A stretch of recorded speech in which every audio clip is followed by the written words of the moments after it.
Sejam muito bem-vindos ao podcast Fonte, as Vozes da Minha Cabeça. Eu sou a Erika Stocker. Eu sou Daniela Stocker. Eu sou a Leilane da Cruz. Eu sou o William Vieira. Então, no episódio de hoje, a gente vai falar sobre a série documental Don't Fuck With Cats. Então, essa série ela tem 3 episódios. Ela foi lançada em 2019 na Netflix. No Brasil, o nome ficou Don't Fuck With Cats, Uma Caçada Online.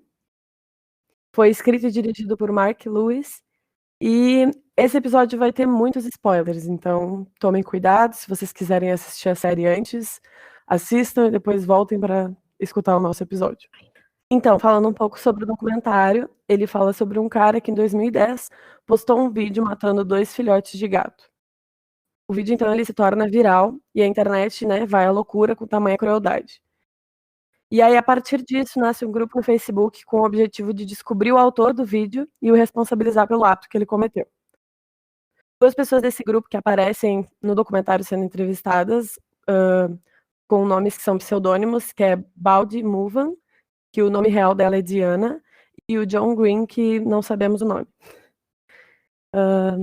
Então, falando sobre o nome do documentário, né, Don't Fuck With Cats, a gente até comentou aqui, muita gente se sentiu meio acuado de assistir, não assistiu porque, né, tava com medo do que podia vir, se eram coisas muito gráficas, imagens muito gráficas, mas a gente assegura vocês que os vídeos eles não aparecem inteiros na íntegra no documentário, aparecem algumas pequenas partes, então se você é sensível em relação à crueldade animal, você pode, né, ter um pouco de cuidado ao assistir, mas ele não é super gráfico, eles não mostram o vídeo inteiro, então tudo sob controle. Então eles começam, né, essa caçada pelo autor dos vídeos, até que um momento, um grupo de motoqueiros ativistas da causa animal, que é uma loucura, né, porque é uns cara enorme, motoqueiro, e aí aparecem uns videozinhos dele com um monte de gatinho, filhote, é incrível. Eles se juntam ao grupo, e aí as coisas elas tomam uma proporção gigantesca. Então, depois de muita pesquisa de tudo que aparecia nos vídeos, desde o cobertor que aparecia, as tomadas, e, vozes no fundo e tudo mais, eles finalmente acham o assassino. Então, essas pessoas, elas veem um comentário de um cara no Facebook, que o nome dele é Jamsey, e falando que ele é o autor desses vídeos. E aí eles conseguem fazer altas conexões e declaram que aquele é o assassino dos gatos. E aí começam a ameaçar ele. Então, realmente lincharam ele no perfil dele, ameaças de agressão, morte e tudo mais. Só que aí, o que eles não sabiam era que o Jamsey, ele lutava contra a depressão fazia muito tempo, e logo após esse acontecimento dos comentários e tudo mais, ele acabou cometendo suicídio. E, por fim, ele na realidade não era o assassino, ele era só um troll da internet, que falou ali que era o assassino e, enfim, acabou tendo um triste final, assim. E é aí que a gente para a primeira vez para pensar os nossos atos na internet, né? Até onde a gente pode ir. Mesmo tendo as melhores intenções, a gente é passível de erro, porque nós somos seres humanos. Mas será que esse em específico ele poderia ter sido evitado, ou enfim? Uma coisa que me chamou muita atenção do documentário é que tanto os que assistem aos vídeos, né? Porque mais pra frente a gente vai descobrindo que ele acabou matando uma pessoa. Spoiler. Mas mesmo as pessoas, a polícia, esses investigadores da internet, eles se sensibilizaram muito mais com a morte dos animaizinhos do que com a morte dessa pessoa que morreu. E eu não sei, a minha opinião, né, é que talvez a gente se sensibilize mais com a morte dos animais, porque eles não têm um mecanismo de defesa, né, eles não conseguem, sei lá, tentar se livrar ou reagir àquilo, eles são menores, mais fracos, então estão mais vulneráveis à violência, né, a gente simpatiza mais com eles por isso, na minha percepção, mas isso me chamou muita atenção como pra gente saber, parece banal a morte do ser humano, né? Ah, beleza, mais um cara que morreu, mesmo que tenha morrido de forma terrível, né? Que não vou dar muito spoiler, isso a gente vai conversar mais pra frente. Mas mesmo chamando a atenção por ser, né, o que chamou a atenção para o assassino foram as mortes dos gatinhos, foram as mortes, a tortura que ele fez com os animais, as pessoas acabaram demonstrando uma braveza, enraivecimento, um desconforto maior com a morte dos animais do que com a morte do cara. E eu achei isso um pouquinho problemático, mas eu tô no mesmo grupo de pessoas que chorou com a morte dos bichinhos, mas quando apareceu da morte do cara ficou tipo só, nossa, que merda. Acho que até pela questão da proteção, né, dos animais, porque as leis que existem de proteção, elas são as pessoas, né, que vão atrás, porque os bichos não podem ir. Então, parece que né, o rebuliço mesmo foi por causa dos bichos. E claro, né, o vídeo que ele postou depois matando o cara também foi o último vídeo que ele lançou, então, claro que como foi os gatos, foi os primeiros, né, foi o que chocou as pessoas. Mas acho que essa questão da proteção dos animais mesmo, que a gente vê que está crescendo cada vez mais, né, esse crimes, o que é considerado crime, o que é considerado tortura, ou enfim, quais são as penas, né, para isso. Eu acho que essa questão do chocar com os gatos e com a morte da pessoa, né? Primeiro que chocou muito com o gato pela questão de ter sido postado no YouTube em 2010, né? E assim, o YouTube não é um lugar onde tu espera ver isso, porque tu espera que ele tenha alguns termos, algumas coisas nesse sentido que não vão permitir. Mas eu acho que as meninas estão certas, acho que a gente não pode também normalizar, sentir mais a perda do animal do que a de uma pessoa, apesar da gente ter que sentir dos animais. Mas eu não quero falar tanto disso, eu quero falar um pouquinho da questão do Jansen, que a Erika trouxe, nessa questão da cultura da internet, né? Porque a Erika falou, ele era um troll, que ele quis assumir ali a identidade, porque ele queria aparecer, seus 15 minutos de fama, né? E aí o que as pessoas fazem para ter esses 15 minutos de fama, e o que isso resulta? A internet, desde sempre, ela tem os trolls, e antigamente era muito mais famosos esses sites para te ser um troll completo mesmo. Até o próprio Anonymous, que é um grupo super conhecido por todo mundo, ele surgiu num site de trolls que chamava 4chan, tem até um documentário no YouTube, se alguém quiser se aprofundar nisso. Mas vários grupos, várias coisas surgiam nesses sites de troll, né? Só que aí, em contrapartida, e a gente está falando de 2010, pessoal, esse cara que quis assumir, né, a posição de o assassino dos gatinhos, ele quis os 15 minutos de fama dele, ele não pensou que ele deixava rastros digitais. E a partir desses rastros digitais, as pessoas acharam ele, acabaram culpando ele errado. Isso não é uma culpa só dele também, acho que as pessoas deveriam ter investigado melhor antes de sair culpando, antes de sair xingando, e causaram o suicídio dele, né? Mas a gente tem que tomar muito cuidado com essa questão de rastros digitais quando a gente vai se inserir na internet, quando a gente quer sair simplesmente escrevendo um xingamento, alguma coisa, essa cultura do cancelamento que a gente tem hoje em dia. Todo mundo deixa um rastro digital, basta ter algumas pessoas que saibam usar algumas ferramentas para te achar, né? E a gente tá falando de 2010 e conseguiram achar. Depois a gente vai falar sobre o assassino, que também foi através de alguns rastros digitais. E esse cara acabou, né, se suicidando, sofrendo agressões virtuais, verbais, enfim, por causa desses rastros. E aí imagina hoje, pleno 2020, isso acontece muito também, as pessoas elas não cuidam dessa questão dos rastros digitais que existem. Então, como as meninas já deram spoiler, né? Ele posta 3 vídeos de gatos, né? Matando os gatinhos. E depois o último, 4º vídeo é dele matando um ser humano, o Jun Lin.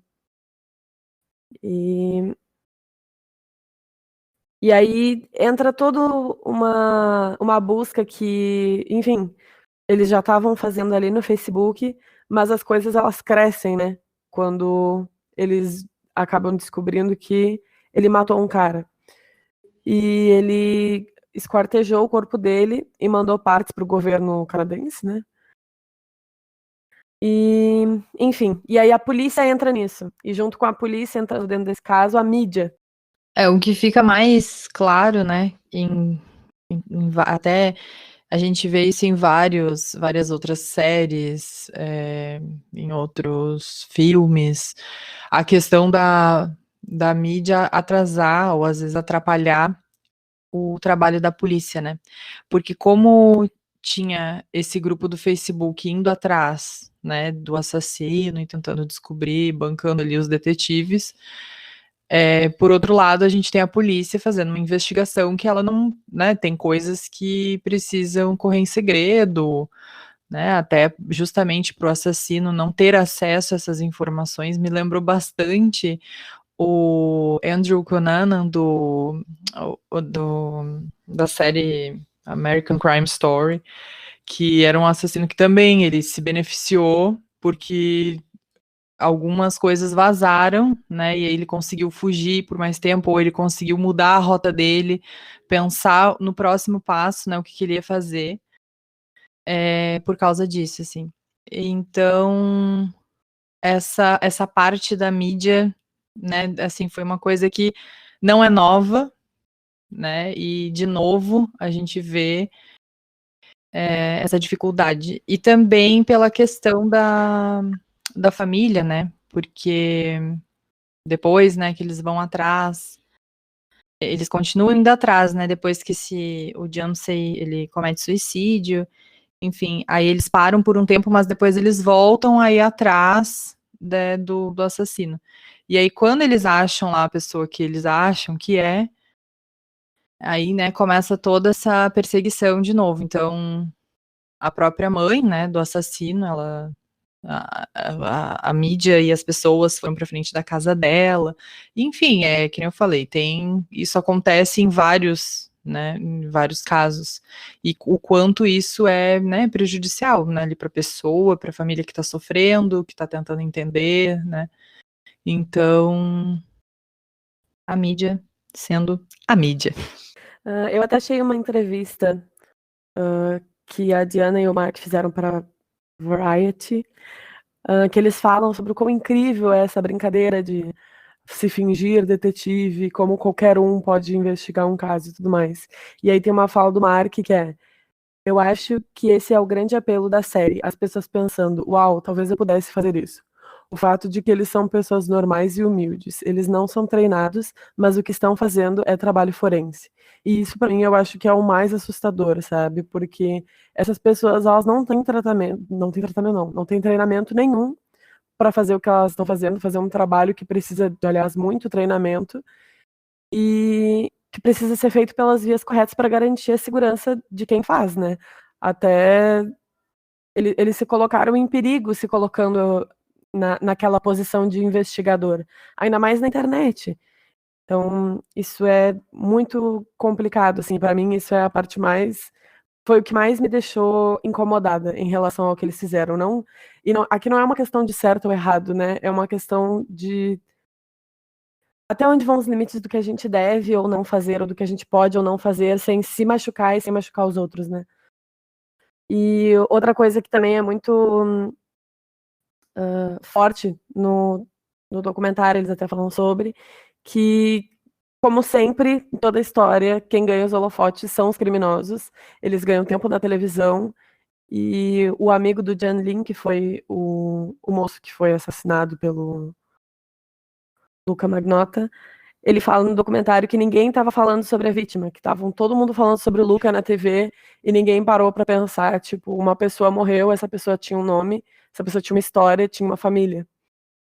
E aconteceu em vários casos, e um dos que mais é, tipo, conhecido que eles também comentam no documentário é o caso do Jack o Estripador, que, tipo, ele tem toda a notoriedade, todo mundo sabe o nome, entre muitas aspas, dele, e as vítimas dele, ninguém sabe quem foram, ninguém se importa com quem foram. Eu acho que a Erika tá super certa nessa última fala dela. Até porque aquela questão, né, que a Erika falou até onde tu se coloca em risco. Na série até é retratado que a Diana, ela recebe um vídeo do Luca do local onde ela trabalha. Então ele sabia aonde ela trabalhava. Ela manda um videozinho caseiro do local onde ela trabalhava, que era um cassino, se eu não me engano, em Las Vegas. Então isso é muito perigoso, né? Porque se você, tá, eu tô ajudando, quero fazer a caçada, mas tu tá te expondo de uma forma que é um risco. acabou, né? Ainda bem que ela não foi perseguida pelo assassino, enfim, mas poderia ter acontecido. Mas eu ainda queria falar, depois que a gente assistiu o documentário, eu fui atrás de informações para trazer aqui para o podcast, e eu achei uma entrevista que é com o diretor da série documental, e ele faz alguns apontamentos que eu acho bem interessante, e alguns vão até de encontro isso que a Erika falou, né? Porque ele falou o seguinte, que ele teve um dilema de não transformar a série em algo sobre o assassino, porque o que ele sempre quis foi isso, né? Essa atenção, estar nos holofotes, ganhar essa fama. Então, assim, tinha que ter muito cuidado para não transformar em quase um troféu para o Luca. E também, né, tinha a ideia de falar sobre o John Lin, que é a pessoa que foi assassinada, porque justamente, como a Erika falou, o amigo dele trouxe essa questão, né? Tá todo mundo falando do Luca, tá todo mundo falando dos gatos e ninguém tá falando do meu amigo que foi assassinado de uma forma brutal. Então o diretor falou que na hora de pensar e montar essa série, ele pensou muito nisso, ele até fala que a série era para ter 90 minutos, e no fim, quando ele começou a montar o script da série, ele não conseguiu deixar isso só em 90 minutos. E a ideia dele era então mostrar esses detetives da internet que acabaram, entre aspas, né, muitas aspas, encontrando o Luca, porque, claro, eles tiveram um papel importante, eles ajudaram no começo, mas também se colocaram em risco, como a Erika falou, então a gente nem encoraja que vocês aí que estão ouvindo o podcast saiam tentando caçar assassinos e etc. E uma coisa também que na entrevista dele me chocou um pouco até, é que a Diana nunca tinha assistido os vídeos até o final. Na série até mostra que ela faz uma análise frame a frame, imagem a imagem dos vídeos, né, que tem programas que fazem isso, tu separa todo o vídeo, tu transforma cada ceninha em imagem, e aí tu faz análises, porque eles acreditavam que, analisando assim, eles iam encontrar pistas, que era pistas de qual luz era do quarto que esse vídeo foi gravado, qual era o acolchoado que estava sendo usado, qual era a cama, qual era tudo que eles pudessem mapear, eles mapeavam. Mas ela nunca tinha visto o vídeo de forma corrida mesmo, em forma de vídeo, com perdão da redundância. E aí, para a série documental, eles insistiram até ela ceder, e ela viu os vídeos pela primeira vez até o fim, seja o dos gatos, seja o do assassinato, para a série. Isso me chocou um pouco, porque de que forma foi isso, né? Como foi feito? Será que ela teve um profissional que acompanhou? Ela já tinha um trauma gigantesco sofrido durante toda essa caçada que durou quase 2 anos, e nunca tinha visto os vídeos. E aí, para gravar uma série, insistiram muito para ela assistir esses vídeos, e eu fiquei com isso na cabeça, assim, será que ela não vai ter nenhum impacto, né, muito negativo? Porque já tinha passado, ela tá tentando digerir algo que já passou, e aí trazem algo muito violento agora para a vida dela, né? Complementando, né, a fala do William, é bem bizarro assistir, tanto que o primeiro episódio a gente assistiu e, né, demorou um pouco para ir pro segundo, e porque eu fiquei chocada, assim, com os dois ali, os principais, né, a Diana e o John Green, contando toda essa adrenalina, né, da caçada, enfim, assim, é bem bizarro de, tipo, as pessoas não pensarem a consequência disso também, né, porque primeiro que teve uma proporção muito grande de atingir outras pessoas, e outros perfis fakes também estavam ajudando eles ali naquela busca, então, coisas que ninguém imaginava, assim, né, que ia chegar nesse ponto. E aí eu me peguei muito, assim, no primeiro episódio pensando, né, julgando muito eles, assim, tá, mas isso é um trabalho que a polícia devia estar fazendo. E aí, tipo, todo mundo falando que, mas é que a polícia, tipo, tinha denúncia, mas, né, fez o que conseguiu fazer, ou que não deu uma resposta, né, para a denúncia deles. Então é bem desconfortável, na verdade, assim, ver a adrenalina deles, sabe?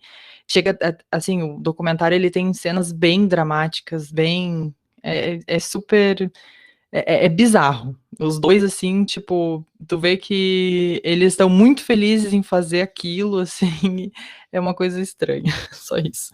Só para complementar isso que a Dani falou, que ela falou, né, que eles falaram que a polícia não estava fazendo nada e tal. Eu fui atrás, a série passa realmente essa imagem, assim, no primeiro episódio, de que eles estão fazendo tudo e a polícia não está fazendo nada.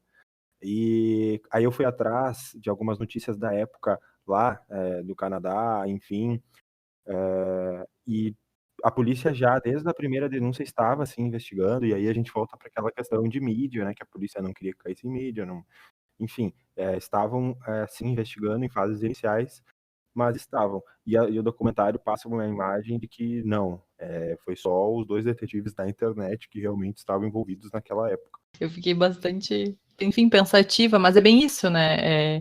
É o objetivo do documentário, e foi, enfim, mostrar ali realmente a caçada online, né? Mas, enfim, só para, tipo, as pessoas também não pegarem o documentário como uma única verdade, o único lado da história. Então, voltando um pouquinho nos assuntos, falando sobre essa coisa da mídia, uma coisa que eles mostram bastante no documentário é como o Luca, ele queria ser ator, né? Ele tentou ser ator por vários anos, mas nunca conseguiu. E que ele gostava muito de filmes antigos, né? A mãe dele cita Instinto Selvagem, Casablanca, e ele se inspirou nesses filmes para usar como base para as mortes, né? Para as torturas que ele fez. Inclusive, ele deixava as pistas de coisas que, por exemplo, uma música tocando ao fundo de um vídeo, um pôster no fundo, diquinhas de alguns filmes que foram como se fossem pistas, que os investigadores da internet identificaram como pistas do que ele faria a seguir, de qual era a vibe dele. E aí, mais pra frente do filme, vai mostrando que até a morte do Jun-Lin foi tudo baseado na morte que a personagem do Instinto Selvagem, né, comete no início do filme. E tudo, tanto o pôster, como a música, como a parte dos amarrados, né, como é que é? Picador de gelo? Que fala? Do Ice Pick. Quebrador de gelo, isso. Então, tudo é como se ele estivesse fazendo o próprio filme, que ele fosse o personagem principal. Na cena do interrogatório que eles conseguiram quando o Luca foi preso, mais um spoiler, quando ele foi preso, mostra a cena do interrogatório, ele pede um cigarro, que é a mesma coisa que a personagem do Instinto Selvagem faz no interrogatório dela, ele cruza a perna do mesmo jeito. Então, para ele, não era como se ele tivesse cometido um crime, é como se ele estivesse interpretando um personagem que cometeu um crime no filme da cabeça dele. O que, de certa forma, pega muito dessa coisa da influência da mídia, né? Com tudo que a mídia divulgou, ele se sentiu cada vez mais protagonizando esse filme, que não, olha só, estão colocando na mídia, e agora tem pessoas que me odeiam, né? E agora eu sou uma pessoa famosa. Então, tudo isso para ele não passou de uma interpretação. Ao meu ver, né, porque eu não li um laudo psicológico dele para saber quais tipos de coisas um psicólogo ou um psiquiatra conseguiu avaliar dele, mas ao meu ver, aquilo ele não passou tudo de uma atuação. Quem vai assistir o documentário, se você viu 3 filmes, vai te ajudar bastante a entender as indiretas dele. Casablanca, Instinto Selvagem e Prenda-me se for capaz, que é os filmes que ele era muito fã, né? Ele era muito fã do Leonardo DiCaprio, ele era muito fã do Instinto Selvagem, tanto que tem um momento do filme, do documentário, que se vocês prestarem atenção, ele vai atrás de um advogado que é a cara do Michael Douglas, que o ator, e que é um detetive que vai investigar a principal suspeita do filme Instinto Selvagem. E então, assim como a Nedane falou, ele pensou muito bem em como dirigir o próprio filme, dessa questão de assassinatos, e realmente parece que ele atuava e tudo que ele fazia era baseado em algum filme, assim. É bem bizarro. Então, falando um pouco mais do assassino, né, do Luca Magnotta, ele caiu nas graças da mídia de uma forma que todos os assassinos caem. De que a sociedade ela tem um molde de como os assassinos se portam, de quem eles são, de como eles agem em sociedade, e as pessoas ficam muito impressionadas quando essas pessoas saem dos estereótipos, quando elas são muito diferentes do que a gente espera que elas vão ser. Sim, me chamou bastante atenção, né? E porque em vários momentos do filme, várias pessoas diferentes, né? Tipo a detetive, depois um cara que é dono de uma lan house, que atendia numa lan house, que o Luca entrou ali para fazer uma pesquisa. depois, né, ele descobriu que o cara era um assassino, né, e aí ele começa a pensar, poxa, mas ele chegou aqui como uma pessoa normal, então, sei lá o que as pessoas esperam, né, que ele chegasse lá, sei lá, todo ensanguentado, com uma faca na mão, dizendo, vou te matar. Então, o estereótipo do assassino, né, de que, tipo, as pessoas acham que é uma, sei lá, a pessoa, ela tá gravado na cara dela que ela é uma assassina. E vários, né, assassinos ou até serial killers que a Erika, né, foi comentando com a gente, assim, enquanto a gente viu o documentário, que nem o Ted Bundy, que tinha fãs, né, ele era garanhão, ele era bonitão, todo mundo queria ficar com ele. Então, tipo, as pessoas se apegam nessa coisa de que o assassino ele tem que ser uma pessoa fria, uma pessoa que se exclui, né, tenta encaixar dentro de um padrão, assim, que na verdade não é. E como isso também, né, acabou, por exemplo, a mãe dele, claro que é a mãe dele, né, gente, mas a mãe dele, até hoje, eu acredito que ela não aceite, né, não é nem acreditar, né, que o filho dela não fez isso, mas eu acho que é a questão de aceitação mesmo, assim, e justamente por essa questão de ter um estereótipo, né, de a gente acreditar que um assassino é de tal forma. E é muito comum esses estereótipos, né? A Dani trouxe o caso do Ted Bundy, assim, e também tem milhares de casos. A gente comentou também o do O.J. Simpson, né, que acabou do jeito que acabou, assim, mas ninguém conseguia acreditar que o cara que era super famosão, que jogava muito, podia violentar a própria mulher e tudo mais.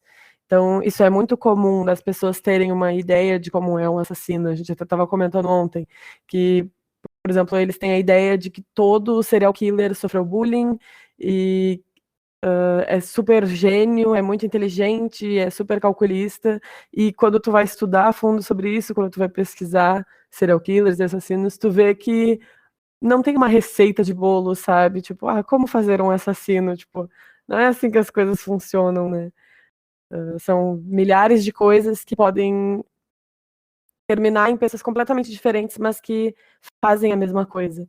Então é muito mais amplo do que simplesmente, o cara tem essa característica, então ele é um assassino, né? É um contexto muito maior para ser analisado. E a gente não vai muito longe aqui no Brasil, né? Porque aqui aconteceu um caso em BH em 2019, bem parecido, um jovem de 17 anos, ele cometeu um assassinato também do gato dele, e até então ele também não tinha nenhum estereótipo dos que se diz de um assassino, de um psicopata, e ele acabou cometendo esse crime, postando no Twitter também uma conta falsa, e ele postou a seguinte frase junto: asfixiei meu gato, abri ele, tirei todos os órgãos e comi o coração dele. Sim, eu sou um psicopata. E ele ainda completa com: mano, que se foda se eu for internado ou preso, ou sei lá que merda eles vão fazer. Então, assim, é alguém que também não tinha nenhum estereótipo, como as meninas falaram, e no fim ele cometeu esse crime horrível. Eu até hoje eu pensei em ver o vídeo para ter uma noção do que era, e só quando eu vi a foto de capa do vídeo eu já não consegui assistir. Não recomendo. Esse caso, o jovem foi preso, ele foi detido com bastante eficiência, e hoje ele faz um acompanhamento psiquiátrico, até porque na época ele tinha 17 anos, né, ele não poderia ser preso de fato. Então, a gente não foi muito longe. Aqui no Brasil teve algo bastante parecido que não tomou toda a proporção que o caso do Luca tomou, e mesmo assim foi resolvido antes e de forma bastante efetiva.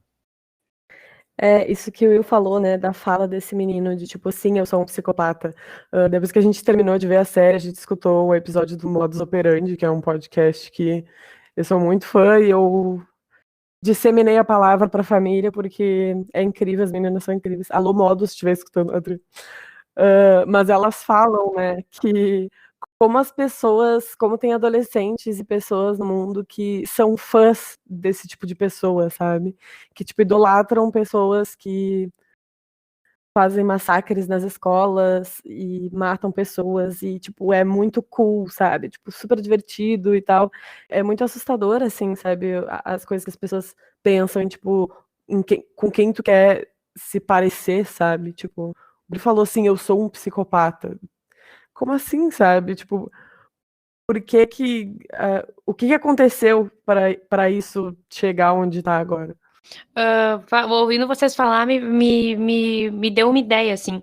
Será que toda essa repercussão que a gente dá à mídia, no caso, né, sobre assassinos ou serial killers ou sobre qualquer tipo de estrago, será que alguma pessoa que tem essa fagulha dentro dela, nem que seja pequenininha, não se sente, sei lá, encorajado ou até mesmo, tipo assim,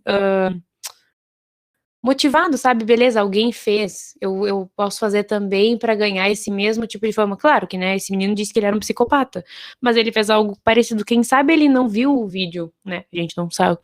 Mas quem sabe ele não viu o vídeo do cara e vai lá e tipo assim, não, se ele fez eu vou fazer também, porque olha tudo que ele conseguiu, então eu vou conseguir o mesmo visualização.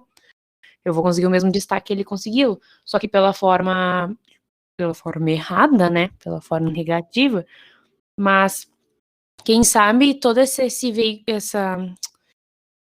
visibilidade que a gente dá a esses casos, né? Não no caso, tipo assim, falando sobre isso aqui no podcast ou fazendo um documentário, mas quem sabe todo o papel da mídia, né, de divulgar e postar a cara do cara em todo lugar e falar várias e várias e várias e várias vezes o que ele fez e como ele fez.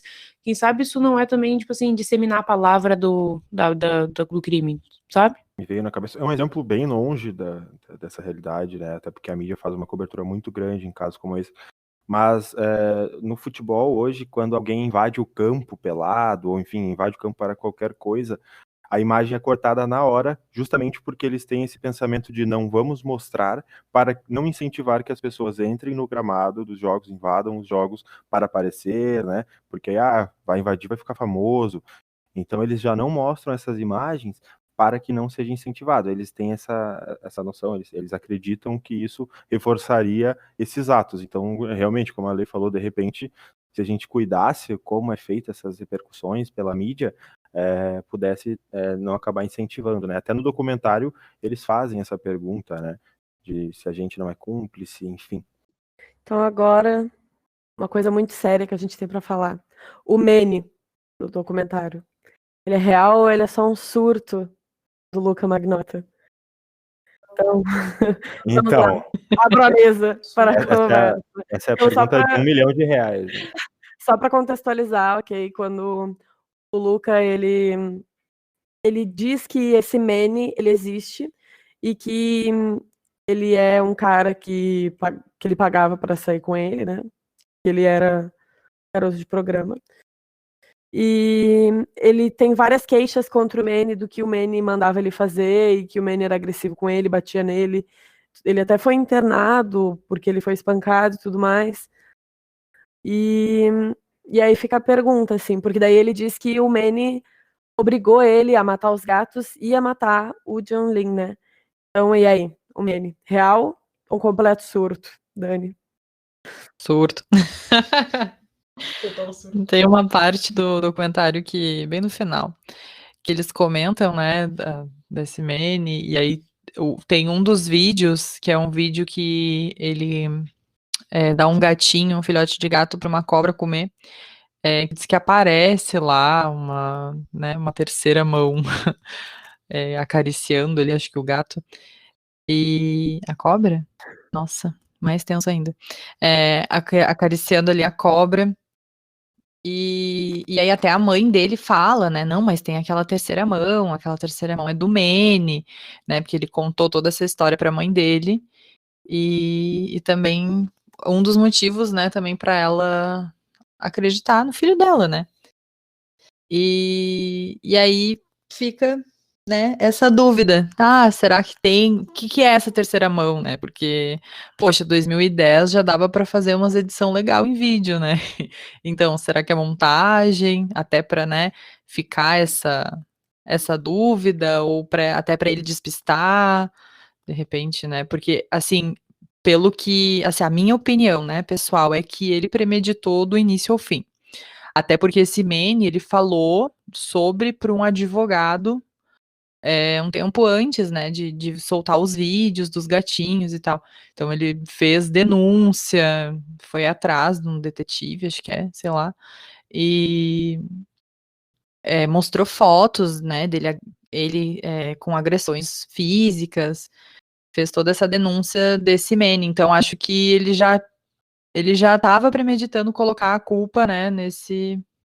Esse Manny, ele tá nos filmes também, né? Eu acho que é no Instinto Selvagem. Então, tipo, ele era o par da personagem principal, então, que não, era Manuel, não sei, Vasquez.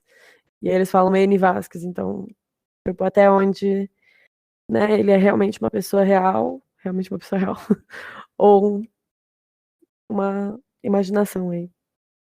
Complementando isso que a Dani falou, né, da questão de ser um surto, como a Erika disse, e ele ter inventado, e tem essa questão da possibilidade de fazer uma edição. Eu fui atrás de alguns comentários da época no Twitter e em matérias que saíam, e tem algumas pessoas que lembram, né, que ele era ator pornô, e que essa cobra poderia até ter sido usada antes em algum dos filmes que ele fez, em algum filme, né, sei lá, de fetiche, enfim. Também tem pessoal que lembra que ele pode ter mostrado a cobra para um amigo antes e estar gravando isso até mesmo sem o amigo saber que estava gravando, e só ter usado aquilo ali no fim, justamente porque ele premeditava todas as ações dele antes de realmente realizá-las, né? Então, como a Eri falou que o Manny, ele é um personagem, né, o Manuel, ele é um personagem do Instinto Selvagem, e ele se baseou em tudo do Instinto Selvagem para cometer os crimes. Caso, porque como a Dani também comentou, ele falou desse Manny pra mãe dele um ano antes, ele foi num detetive, num advogado, tipo, ele já tinha dito que esse cara existia, mas que ninguém nunca viu. E depois a polícia foi atrás desse Manny, quando o Luca foi preso, pra ver se existia, e não achou traço nenhum que essa pessoa existia. Então, até o Luca comentou que no dia que ele matou o Junlin, o Manny estava num carro do lado de fora, ligando para ele, dizendo tudo o que ele tinha que fazer e vendo o vídeo por um dispositivo no carro pela câmera. A polícia viu os registros telefônicos e não achou nenhuma ligação que saiu do telefone do Luca, nem que entrou no telefone do Luca. Então, caso esse Manny de verdade existisse, que nós 4 numa conclusão achamos que é surto, ou é uma baita de uma coincidência, ou realmente é um amigo imaginário mais bem planejado e verídico. Mas aí eu também fico pensando, quando ele foi hospitalizado porque ele foi espancado, também falaram que ele foi estuprado pelo Manny por mais caras. E aí, como ele simulou isso? Quem que ele, tipo, contratou? Quem que ele pediu pra bater nele pra, sei lá, simular um estupro? Porque se ele fala que ele foi estuprado, ele tinha que ter o corpo, né, demonstrando que ele foi estuprado. Então, como ele conseguiu forjar tudo isso? Como que ele... Sabe, será que ele se bateu? Será que os divertidamente dele bateram nele? Curioso, né? É curioso? Mas ele também conhecia, né? Como ele era garoto de programa, ele conhecia vários caras e, de repente, tipo, por eles escolherem fetiches, né? De amarração, de espancar e tal. De repente, ele se utilizou disso também para dizer que foi abusado, né? Vai saber. Sim. Nunca saberemos. Nunca saberemos porque ele não quer falar, porque o Manny na cabeça dele realmente existe. Então, fica só nessa incógnita. Pode existir uma coincidência incrível, assim, daquela de tipo gêmeos que foram separados na maternidade se encontraram e, sei lá, namoram gêmeas que também foram separados na maternidade, assim, esse tipo de nível de coincidência. Ou ele é uma pessoa completamente bitolada. Isso que a Leilane falou, né? Eu fui atrás de informações e eu achei que na adolescência dele, ele foi diagnosticado com esquizofrenia, né? Então talvez isso tenha até tirado um pouco dessa credibilidade dele. E como a Lei falou, né? Foi bem lembrado por ela, porque eu realmente nem lembrava dessa informação. E quando eles verificaram o celular dele, não tinha nem ligações feitas, nem recebidas. Então, como que ele falou, né? Será que foi por um walk-talk? Ele fez um telefone sem fio e depois jogou fora, né? Fica bem complicado. Mas aí também tem as questões que a Lei falou, que são do espancamento, e a gente fica bem em dúvida, né, se aconteceu ou não. Acho que todo mundo na hora, quando a gente viu, para quem ainda não entendeu, a gente viu o documentário todo mundo junto. E eu acho que quando começa a aparecer essa possibilidade de ser homem, todo mundo já fica esperando aquela reviravolta estilo Hollywood, assim, de, oh meu Deus, ele não vai ser o culpado e tinha um outro cara manipulando ele. Mas que na verdade não acontece, né? Nossa, sim. Eu super Era isso que ele acreditei que era queria, o Manny. gurizada, ele conseguiu. Ele queria que a gente acreditasse que o menino era real. Era um filme, né? Era um filme dirigido por ele para ele Exato. mesmo. Ia ter o plot ali, a gente que não pegou. Escrito e dirigido por Luca Rocco Magnotta. Pra concluir aí esse incrível episódio,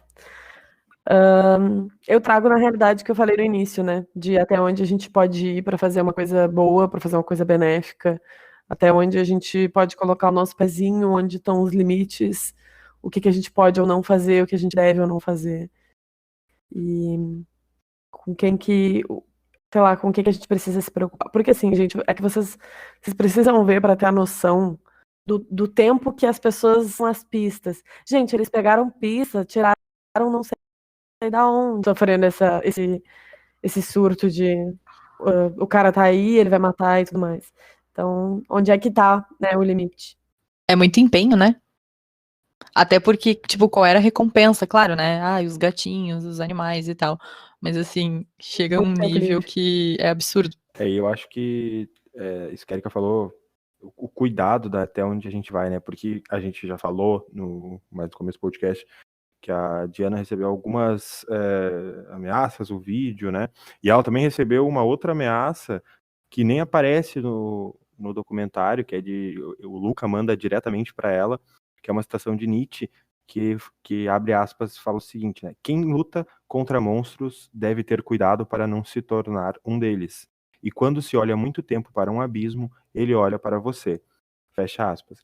Então, assim, ele realmente sabia quem ela era. Ela não, em algum momento dessa caçada que ela fez, ela se expôs e se colocou em perigo, né? Diferente do John Green, por exemplo, que para mim, eu hoje como uma pessoa da área de TI, acho que ele talvez tenha sido a pessoa que melhor conduziu, já que ele queria ajudar e etc, porque ele não se expôs, e eu juro para vocês que eu fui atrás de achar o nome desse homem na internet, nas notícias e etc, e eu não achei o nome dele, ele levou muito longe esse codinome, realmente não queria se mostrar, claro que depois acabou aparecendo, né, pessoas que conhecem ele, falaram, etc, e se descobriu, mas ele que fez uma condução pelo menos segura, né? Não que seja certo ele ter passado esses 2 anos caçando, não é a atividade principal dele. Ele fez isso, ele até dá uma declaração que ele fez isso porque ele realmente ama gatos. Esse codinome de John Green, tem uma declaração dele, uma entrevista a uma revista, que eu não vou recordar o nome agora, que ele diz que esse codinome já era só para procurar as pessoas que cometem crimes com animais, etc. Seja o que for, né? Mesmo que não fosse assassinado. Cara, deu um chute e postou um vídeo, ele estava caçando essa pessoa para tentar fazer uma denúncia. Então, esse cuidado, por favor, tenham o cuidado na hora que vocês vão se meter. Hoje em dia as redes sociais, elas dão muitas informações. Quando vocês vão a um local e vocês estão com a localização do telefone de vocês ligada, e vocês têm o Google no telefone de vocês, ele sabe que vocês estiveram no local, tudo acontece. Então, muito cuidado mesmo. Will, fã número 1 do John Green. Com certeza. Alô, John Green, manda um e-mail pra gente. Me nota, vem dar uma entrevista no podcast, por favor. Então, só para concluir a minha fala, queria largar aqui uma coisa que o Luca, não mais a lenda John Green, mas sim o Luca, escreveu na parte interna do closet do quarto em que ele assassinou o Jun Lin. Abre aspas. Se você não gosta do reflexo, não olhe no espelho. Eu não me importo. Fecha aspas. O que a gente pode pensar sobre isso? Né?